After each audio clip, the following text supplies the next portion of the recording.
You know, when we think about British colonial rule in India, it's easy to just picture soldiers and flags.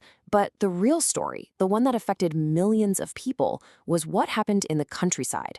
We're going to dive into how new laws, new crops, and even wars happening on the other side of the world could completely remake a nation, sparking rebellions and changing lives forever. Okay, so how did it all go down? Well, our story really kicks off with the English East India Company. Now, these guys started out as just traders, right? But to really lock down their profits, they realized they had to control the land.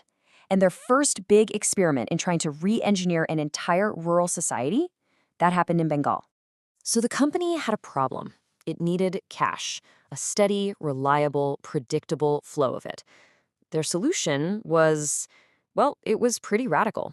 They introduced a brand new policy designed to fix their income from the land, but in the process, they ended up completely redrawing the lines of power that had existed for centuries. And this is the man they sent to do it, Charles Cornwallis. Now, you might recognize that name. He's the very same British general who surrendered to the Americans at Yorktown. So he comes over to India to roll out this new system called the permanent settlement. The goal sounded simple enough: create order and get a reliable tax base. The reality, though, it was absolute chaos. So here's the deal with this permanent settlement. The company basically said, okay, this is the amount of tax we're taking from this land, and it's fixed, forever. To collect it, they took the traditional local bigwigs, the Rajas and Talukdars, and gave them a new job title, Zamindars. Their only job was to collect the tax and hand it over. The British hoped this would create a new class of loyal landowners who'd invest in their farms. But oh man, it got messy fast. So, did it create a stable, loyal class of landlords? Not even close.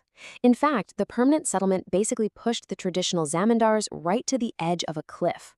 They were trapped in this brand new, unforgiving system that they just couldn't figure out how to survive in. And the impact, the numbers here are just mind-blowing. Within just a few years of this new system, a whopping 75% of all the zamindaris in Bengal have been sold off at auction. Think about that. 3/4 of the traditional landed elite just lost everything. So what on earth went so wrong? Well, it was basically a perfect storm of problems. First off, the initial tax they set was just ridiculously high. Then they brought in this brutal sunset law. If you didn't pay up by sunset on the due date, that's it. Your land was auctioned off. No excuses. And the final kick? The company took away all their local muscle. They couldn't even run their own police anymore, which made it almost impossible to actually collect the rent from their tenants.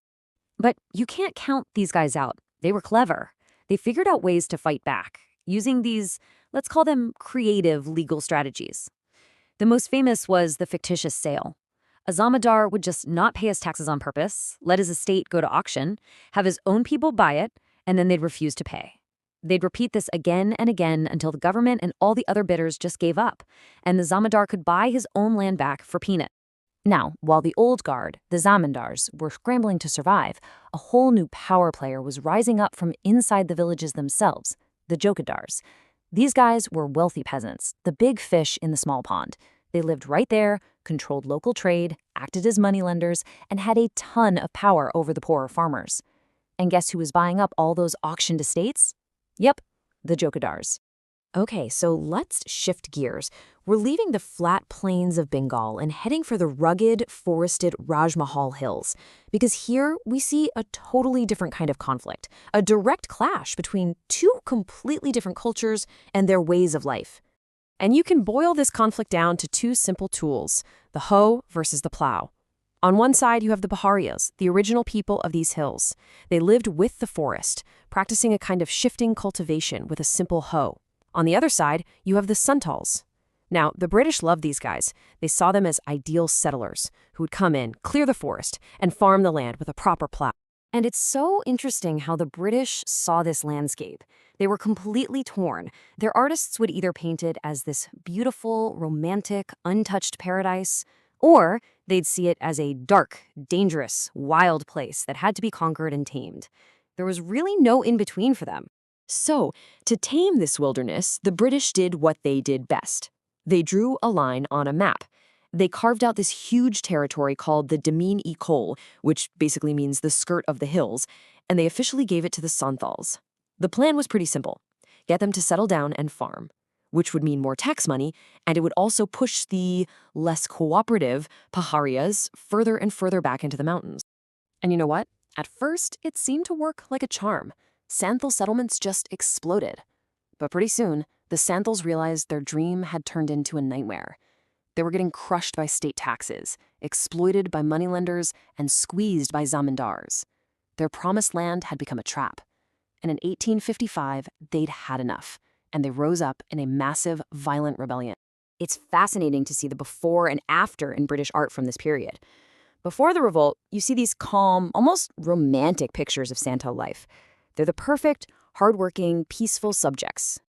And then, bam, the rebellion hits, and that peaceful image is just shattered. Suddenly, they're not ideal settlers anymore. They're depicted as these fierce rebels fighting back against the colonial state. The whole narrative just flips overnight.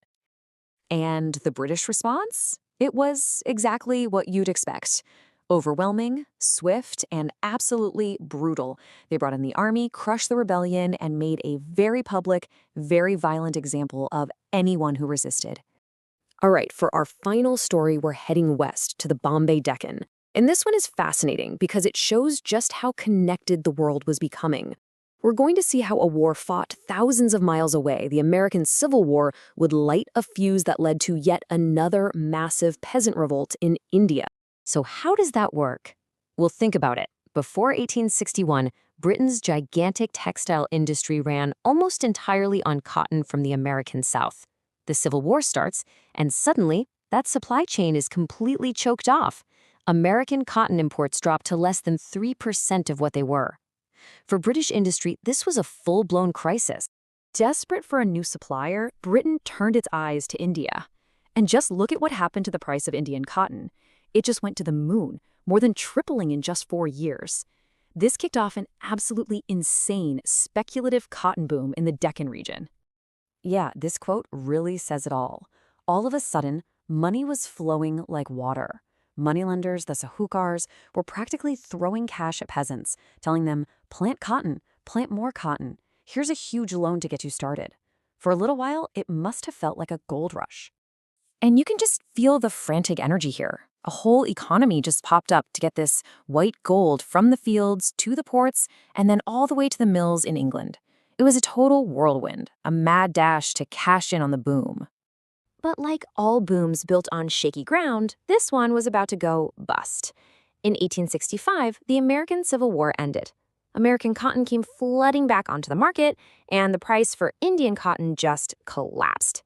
The party was over, and the Deccan peasants were left with fields of worthless crops and just mountains of debt.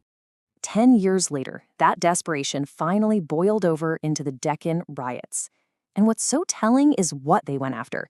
The peasants marched on the moneylenders, but not to harm them. No, they went for the paperwork.